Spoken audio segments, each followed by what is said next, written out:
Behind me is the Climax molybdenum mine, on top of Fremont Pass near Leadville, Colorado. This mine is still operating at the moment and has been for most of the last 100 years. They have the usual blasting here associated with day-to-day mining activities, but in 1964 they created the largest non-nuclear blast ever to be made at the time, and still the largest underground blast in mining history.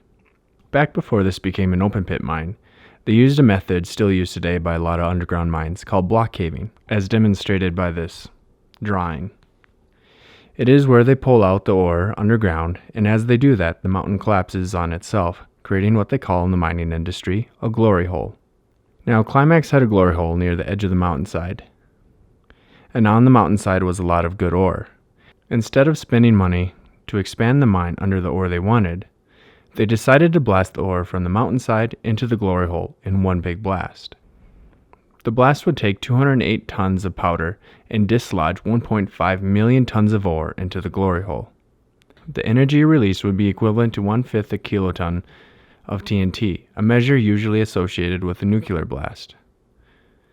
They started preparing for the blast 2 months ahead and unloaded 11 semi-trucks worth of explosives into the blasting area.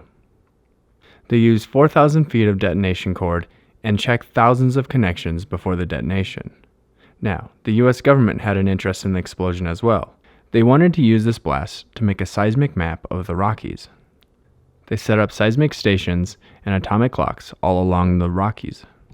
The Colorado State Patrol closed Highway 91 just alongside the mine, and at 2:44 p.m. they initiated the blast, and a quarter-mile wide by 1,000 feet section of rock burst in the air and landed with a thud in the glory hole, as a large plume of dust rose from the ground, and bystanders watched from afar.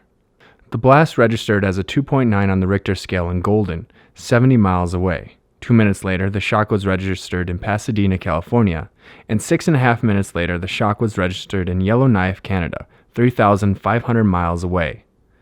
The data was used to map the Earth's crust below the Rockies, and to this day holds the record for the largest non-nuclear underground blast in mining history.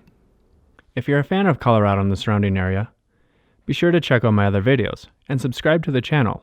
I upload new videos every Saturday. You can support this channel by liking or sharing the videos that I make. You can also purchase Colorado merchandise and prints, link in the description below.